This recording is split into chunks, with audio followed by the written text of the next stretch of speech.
Natasha. Debbie. Show. The show. Welcome to it. Just two patriotic girls. Learning about the world. So please, don't take us the wrong way.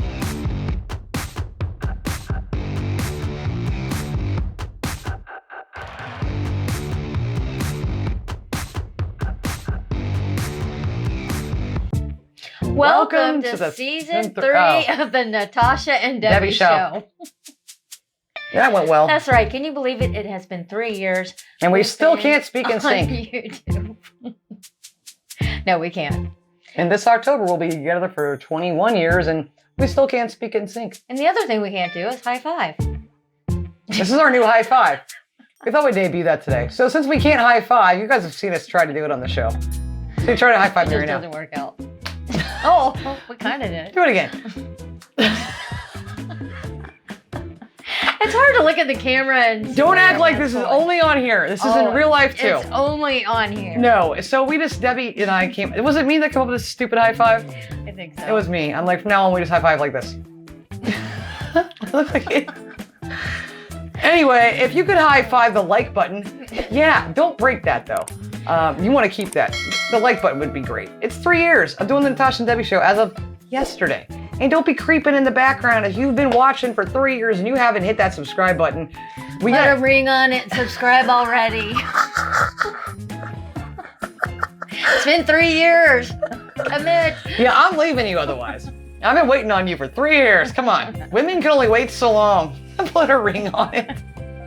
Hey, it's been 3 years. I've been watching for 3 years. You have commitment issues. I mean, we're still here for God's sakes. And it's totally free to subscribe, so it's really not that big of a commitment. Just hit that button for the Lord of all that is holy. Anyway, so we're going to check out this video today that we know about maybe 2 things on this topic. And I'm super excited to learn about it. I think it's going to be awesome. Why do I think that? Because I read the comments of said video. And I'm going to ask you, before we go on any further, to please subscribe to Alan's channel. We reached out, asked Alan, can we react to your video? And he was such a nice guy and really excited that we're doing it. And he's a cool dude. So nice people. I mean, that's enough right there. But on top of that, the comments section is all like, this is my new favorite YouTube channel. Yes. Besides Natasha and Debbie show. You know, well researched, very well done, well narrated, et cetera, et cetera. So please give him a subscribe and let him know we sent you. So the 2 random Americans sent us. He'll know. So what is this video that we're doing today? We're going to take a look at the history of 10 Downing Street. So here's what I know about it. There's a cat named Larry. And the Prime Minister lives there. And I know that the Prime Minister lives there. And You know about Larry, though. yeah, I think I heard that about the cat. Yeah, about Larry the cat. The way you said that. Yeah, I think I heard that about the cat. I knew that. I think I knew that about the cat. More the Prime Minister. So many t-shirt slogans that are happening. I think I knew that about the cat. I don't know. Anyway, so I'm really excited to learn about this. I think this will be really cool. I mean, we know nothing. You heard what we know. That's pretty much nothing. So let us know if you learn with us. Again, we'd love to hear that. We'd love to know if you're learning something too. So without any further ado, the history of 10 Downing Street.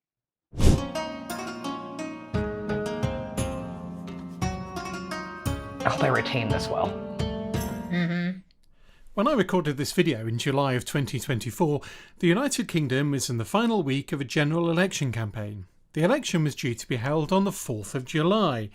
Now, the day after an election, once the result is known, the leader of the political party who has a majority in the House of Commons, or at least can form a coalition, goes to Buckingham Palace and is invited by the King to form a new government in his name. And at that moment becomes the new Prime Minister. One of the first things a new Prime Minister does, after accepting the King's invitation, is to take possession of their official residence and workplace, number 10 Downing Street in Whitehall in central London. The black brick facade and the gloss black front door of number 10 make it one of the most iconic buildings in the city. Even though I know the address and know what the door looks like, I never saw the building before like this. And I would walk just right past it and go, oh, that looks kind of like that one place. Yeah. What if I never saw the whole building? Have you? Like, not from that angle. I don't anyway. think so. No, not from this angle. Usually just from like the top of the door, right? What's that thing called? Thing over the top of the door. Come on, architecture by Debbie. The awning. That thing, whatever. It's from there down. That's it. So yeah, would have totally walked past it. And in this video, I will explore the fascinating and somewhat complex building history of number 10 Downing Street. Cool. I will explain its origin as part of a royal palace, its construction, and its that architectural development, and how it came to be the official residence of the Prime Minister of the United Kingdom. I'm intrigued. I will also explore a little of the interior layout of the building, and we'll have a look at some of the principal rooms within it. The relatively modest black brick terraced house we are so familiar with its iconic front door, conceals behind it a much larger red brick house with elaborate staterooms that face towards Horse Guards Parade. The smaller part of the house, facing Downing Street, is known as the house at the front, while the larger bit, facing Horse Guards, is the house at the back. Is that whole thing where he lives, though? The whole building? Well, it says number 11 and number 12. Yeah, I don't know. But then there's that whole house at the back. House at the back is part of the corridor linking it there, so... Well... What? I thought it was just like one room apartment, which I always thought was kind of weird. No, I thought it was just like the whole... Well, yeah, that. Yeah. I don't know. I'm confused. The whole area occupied by 10 Downing Street was once part of the Palace of Whitehall. Whitehall Palace began life as York Place, a house belonging to Cardinal Thomas Wolsey, which was confiscated by Henry VIII in 1529. After he acquired it, Henry gradually developed it with buildings on both the east and west sides of a public highway. To the east was the palace proper, and to the west the king constructed a sports and leisure complex that included a cockpit, tennis courts and a tilt yard. He also constructed there a... What's a cockpit? place where they Place where they what, Debbie? put the chickens.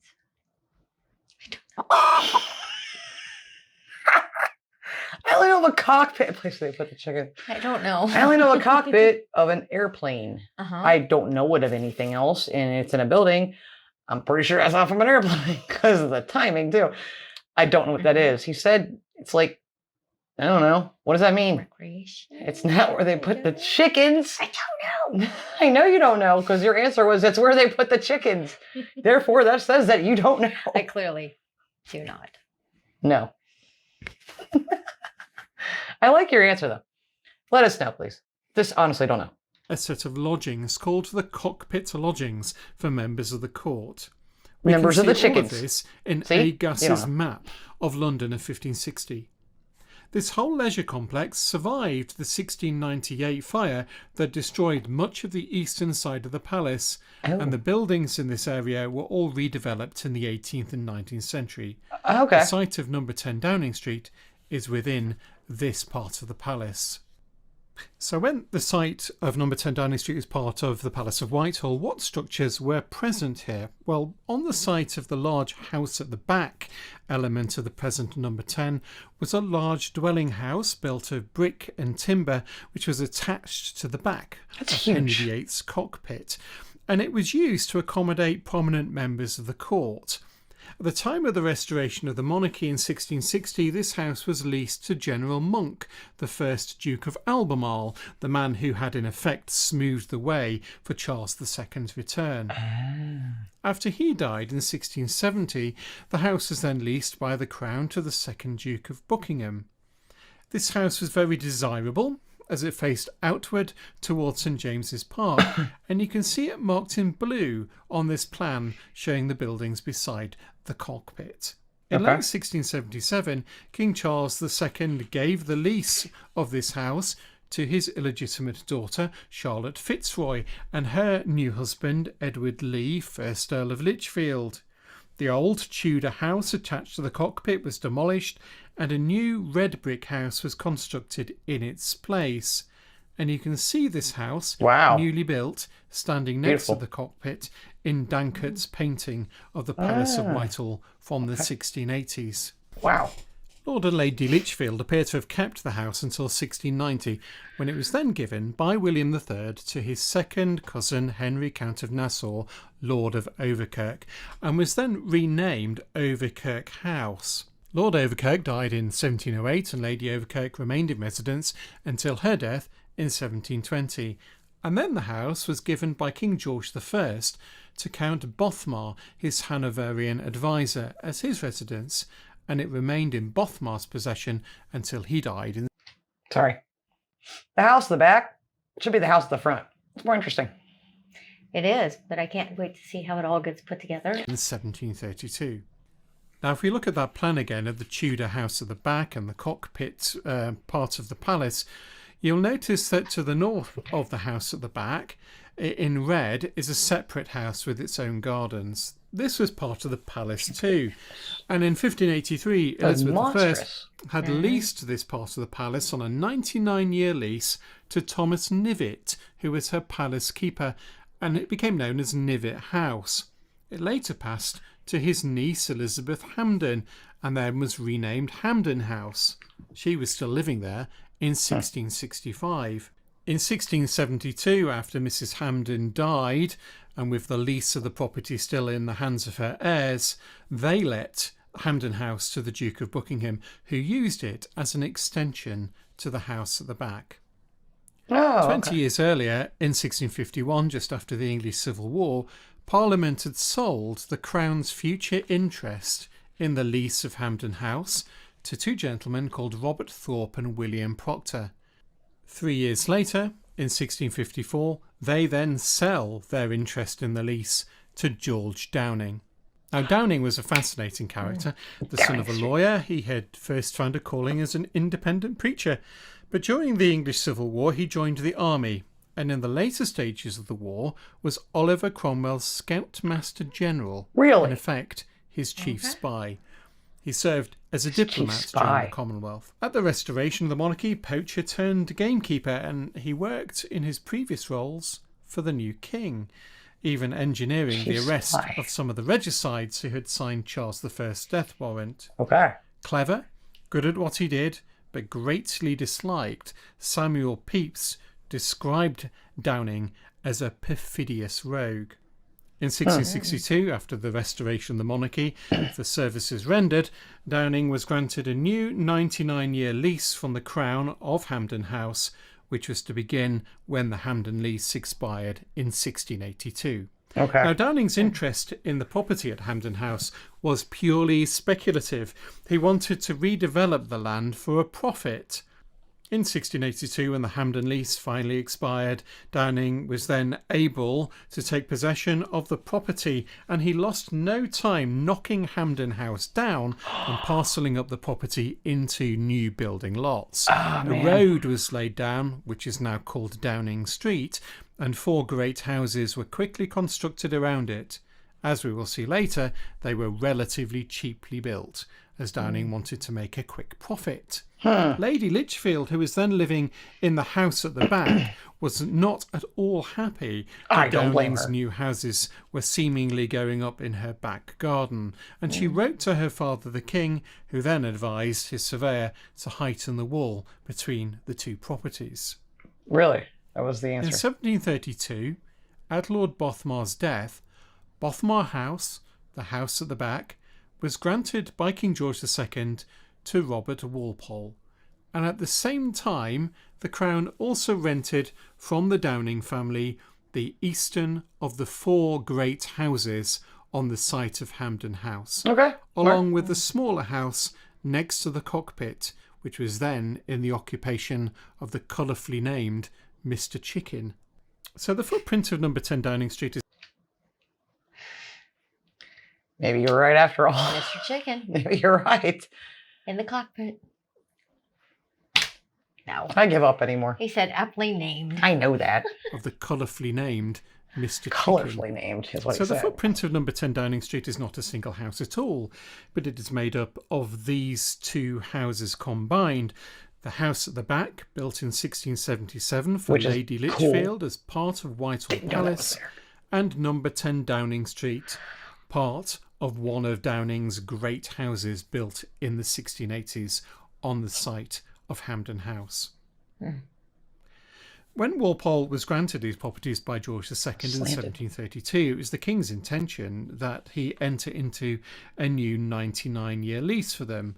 But Walpole didn't really need the property. He had a London townhouse of his own, so he suggested to the King that the property be used as a grace and favour residence for the office of First Lord of the Treasury, the office he then held. And that is why Prime Ministers use it to this day. It is the official residence of the holder of that position, the first of the 6 Lords Commissioner of the Treasury, a role... I want that door knocker so bad. I know, that's beautiful. Our P.O. Box address is in the description of all of our videos. I'm not kidding. I want one like that. You want somebody to go steal it off Downing Street? No. I'm sure you... Could you not find something like that over there? Replica? Yes, I would think they would have them. I don't know. That since 1892 has been combined with that of Prime or First Minister of the Crown. In 1732, Walpole could move in. Two people live there, and I just totally missed that because I was staring at the door knocker. Combined. Like it went from the President of Treasury and the Prime Minister. The Prime Minister. Sorry. Door knockers. Of the Crown. In 1732, before Walpole could move in, the fashionable architect William Kent was tasked with uniting these two properties into one coherent whole and remodelling them to make them fit for use. Okay. His work took a few years to complete, and Walpole only moved in September of 1735. Though retained, the 1677 house at the back was remodelled both internally and externally. You can see how the house looked in 1760 in this painting by John Chapman.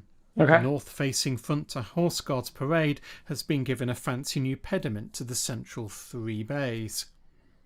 In the 1677 house, there was a staircase in the centre of the north wing of the house, and Kent removed this and constructed a new staircase in a well to the south of the block, and this is where the present main staircase of the house remains. This then allowed Kent to create 2 suites of rooms on the ground and first floor. The ground floor rooms were for business, and the first floor rooms were for living and entertainment. Well, In the North Range, running from west to east, were Walpole's study, my lord's study, a waiting room for ministers and others to gather when they came to see Walpole, and beyond that, a dining room where they could all eat together. Okay, that's In the wing to the west was a room for Walpole's secretary, and beyond that was Walpole's library. My lord's study is now the modern cabinet room. Kent also connected Downing's house on Downing Street, the house at the front, to this house at the back by means of a new corridor running north-south, and the house at the front became an entrance hall. This was primarily for practicality's sake. Having the entrance on Downing Street made it much more convenient for Walpole to get to the Palace of Westminster and to the House of Commons. True.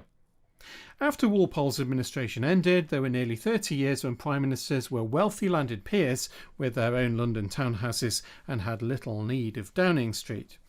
By the 1760s, the house was rather dilapidated. This is a common theme when it comes to number 10 Downing Street. It seems to be consistently in need of major repair. Really? The reason for this is that Henry VIII had built this part of the palace on a marsh he'd purchased from Eton College and then drained to form St James's Park. Oh, bad The idea. ground was soft, and parts of the house were prone to subsidence, mainly. Yeah, that's bad. And they did say that he built it cheaply. That was not Henry VIII. That was the other guy. Yeah. Yeah, that was the Downing guy. Yeah. So when it was built cheaply. Yeah, but on a marsh. Now being on a marsh. Too. On a now marsh? That we find that out too. He drained it. Is that what he said? Yeah. The ground was soft, and parts of the house were prone to subsidence. Mainly, it has to be said, the part built hastily by Downing for profit 80 years before. Mm-hmm. In 1766, Charles Townshend, who was living in the House as Chancellor of the Exchequer, employed Kenton Coos to reconstruct Downing's house at the front. This major work was undertaken between 1770 and 1775 during the administration of Lord North, and Coos more or less rebuilt Downing's house, or so it seems, refronting it with yellow brick and giving it new Georgian door cases. By the 20th century, years I love of the London current brick. soot and smog had rendered that yellow brick black. In 1781, towards the end of his administration, Lord North commissioned Sir Richard Taylor to undertake further improvements. Taylor designed an extension to the east of Kent's corridor, filling in the courtyard. Much of this work was to create Good extra Lord. offices and living space for the Prime Minister's family and domestic just gonna pause staff. that. You go ahead first, then. I'm just like, the floor plan was big, and now it's even bigger. I'm just thinking architectural nightmare is what I'm thinking. Mm-hmm. But at the same time, I don't know what it looks like on the inside. I have no idea. It makes sense. I'm not an architect, but it all looks like it makes sense. I mean, we've done our own renovations and remodeling, and Debbie knows a thing or two about a thing or two. But my Lord, what an undertaking. And to continuously do this, I get you have to, but at the same time, adding in all this. This is crazy. Did you know this? Did you know all these things happened back then? I would love to know. This plan is from Taylor's proposals of 1781, and it shows the intended work. On the ground floor, a new kitchen was constructed with back stairs, a porter's room and servant's room. Jeez. And on the first floor, additional bedrooms. Some of the other distinctive features of the house are also part of this work, including the wrought iron lantern over the door and the wonderful lion door knocker. Oh, really? These works were complete in 1783, by which time North was no longer Prime Minister and William Pitt the Younger had moved in. Okay. Although Pitt lived in 10 Downing Street during his first term as Prime Minister, ending in 1801, there was once again a 20-year period after his time during which the Prime Ministers used the house as an office rather than as a residence. In 1824, the architect John Soane, the attached architect of the Office of Works in charge of Westminster and Whitehall, was asked to remodel part of Taylor's 1780s extension.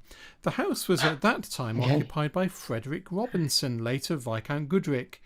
And over Taylor's kitchen and offices, where there had once been bedrooms, Soane created a new state dining room with an anteroom connecting it to the existing staterooms in the house at the back.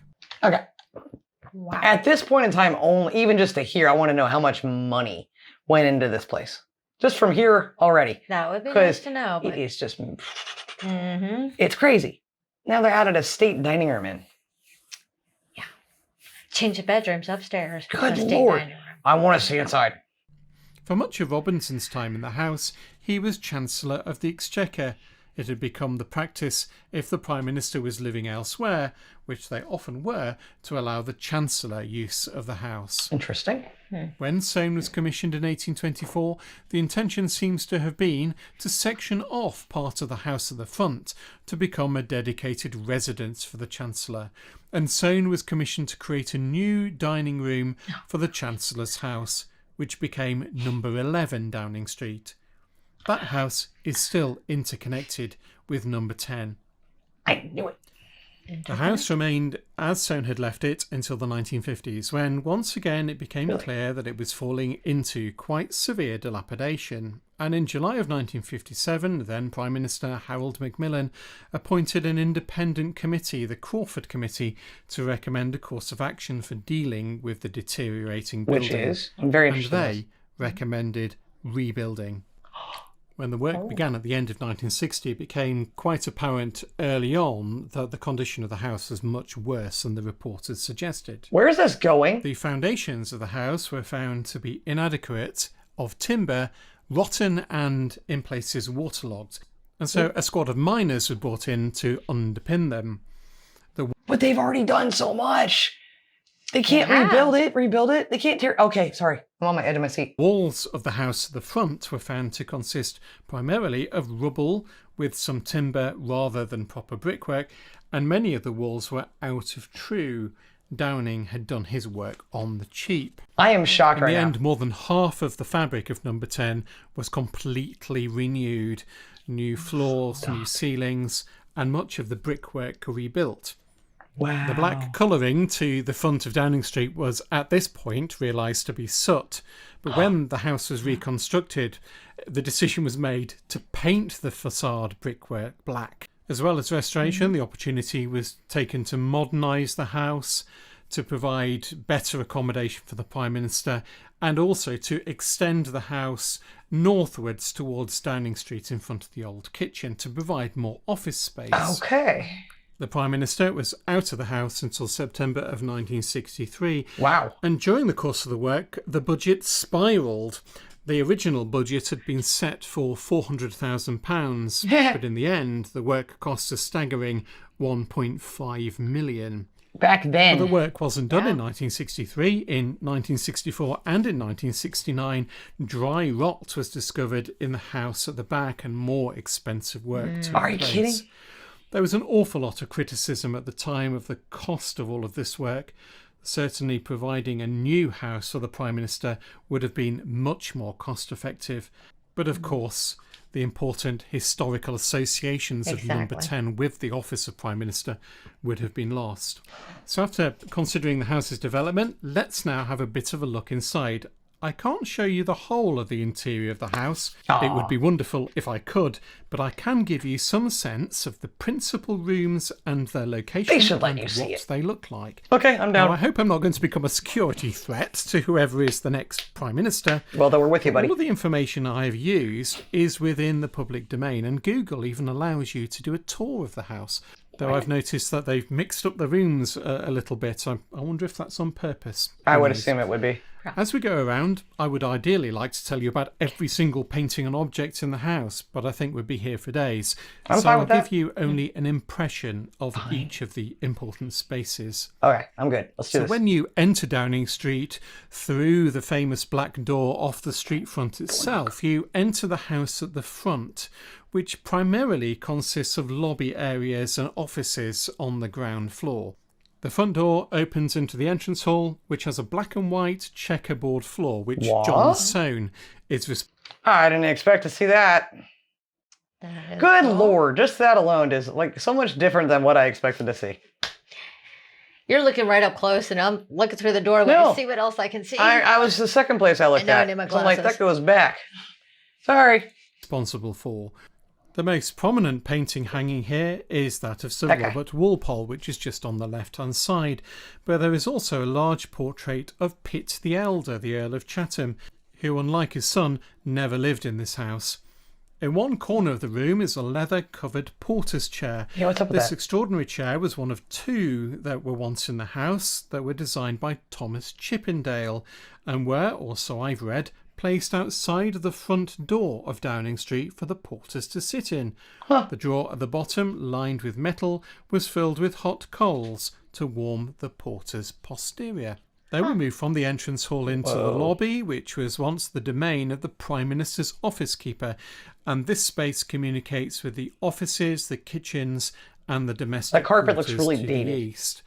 And then you enter the corridor, which was created by William Kent to connect the house at the front to the house at the back. Looks like it's supposed to be The there. corridor is painted a cheering pale yellow, and pictures hanging here are all part of the government art collection. Prime Ministers can change them around at a whim. Mrs. Thatcher had paintings of 17th and 18th century actresses hanging here. She also placed here in a little alcove this Henry Moore sculpture of a reclining figure. The alcove once contained a bust of Disraeli. And at the end of the corridor, we enter now the house at the back, where all the principal rooms are located, facing towards Horse Guards Parade. The first room you enter is an anteroom that connects all the principal rooms on this floor with the staircase. And the bust of Disraeli that used to be in the corridor alcove is now here. The wonderful long case clock here was once in the India office and was made by Samuel Whichcott of London in the 1770s. That's amazing. And straight ahead of you from the anteroom is the door, or in fact a pair of doors, that leads into the anteroom of the cabinet room. Let's go. Well, the anteroom is really part of the cabinet room itself. It's just divided off from it by two pairs of columns. This part of the cabinet room was removed from the room next door in 1796. The cabinet room is where the Prime Minister meets with other ministers of the Crown that form his cabinet. Okay, sorry. That's insanely monstrous. What amazing job everybody did that went and kept going back and adding on. And and connecting things. And oh my gosh, this is huge. No way. No way did I think this. No. I don't know what I thought like a couple rooms and then like a bedroom or something. I mean, I just thought they lived there. I didn't think they actually worked there too. Exactly. Did you? No, I had no idea that they were conducting meetings and Pardon my ignorance, offices for yeah. assistants and secretaries and Yeah, this is why I love doing this show so much. So pardon my ignorance, but that's what the show's about. So learning. So had no clue. Had no clue. Prime Minister meets with other ministers of the Crown that form his cabinet. Now you may wonder why the cabinet has such an unusual and curious name. Well, it became common from the reign of King James I for the sovereign to meet a select group of his chief ministers, all of whom were members of the Privy Council, to undertake business. And they met in a small private chamber in the king's apartment called the cabinet. This was the king's private inner sanctum, Really? where he could speak to them with discretion. So that's where And we the got that name from, simply obviously. became synonymous with government. It was Gladstone who installed the table in the cabinet room with its 23 chairs. The Prime Minister's chair in the centre, positioned with its back to the fire, is the only chair here with arms. Above the fireplace is a portrait of Sir Robert Walpole by Van Loo. Walpole used this space as his private study. The room next door to the cabinet room to the east was for many years the room of the Prime Minister's private secretary, and as befits that status it has a purple baize door, perhaps to muffle sound from the adjoining cabinet room. This room is generally used these days as the Prime Minister's office. This was Tony Blair's den, as he called it, and Theresa May, Boris Johnson and Rishi Sunak have all used it as their office. The chimney piece, which dates from William Kent's restoration, is off-centre, and that's because part of this room was of course thrown into the cabinet room. Right, okay. So heading back to the main anteroom, this then communicates with the famous Downing Street stairs, which are on the north of the house at the back, overlooking an internal courtyard. The stairs were an improvement by William Kent in 1735, replacing a stair that occupied part of what is now the Prime Minister's office. Kent's stairs were found to be in a perilous condition in the 1950s, and the present staircase with wrought iron balustrades dates from 1960. The rather splendid yellow walls of the staircase are decorated with portraits of every Prime Minister since Walpole, beginning with engravings and prints and then giving way to photographs. As soon as a Prime Minister leaves office, their portrait joins this rogues gallery. The staircase even the ones that are there for like a few communicates weeks. them with the first and second floors, and on the first floor are the state apartments. The door from the stair leads directly into the small drawing room, which is these days known as the terracotta room, but in Walpole's time was the private dining room. This room has had lots of different names over the past century. When Margaret Thatcher came to power, the room was called the Blue Room. She employed Quinlan Terry to renovate the room, and then it became the Green Room. Look at the ceiling, though. How ornate and gorgeous is that? I'm not going to lie. The interior isn't my type of thing so far. I'm like, it's a little bit less exciting than I thought it would be. But it is beautiful. That is stunning. Yeah, things over the doorway with the That's my favorite room. portraits on there. Just the woodwork around. Yeah.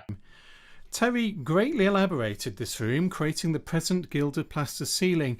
He also designed the vast Palladian-style overmantel over the fireplace, He did with the royal phenomenal. arms on the top, and currently with a portrait of Lord Byron hung in the middle of Lord it. Byron, you say? Margaret Okay, Thatcher's interesting. green has now gone, and now the walls are painted terracotta, and it is known as the Terracotta Room.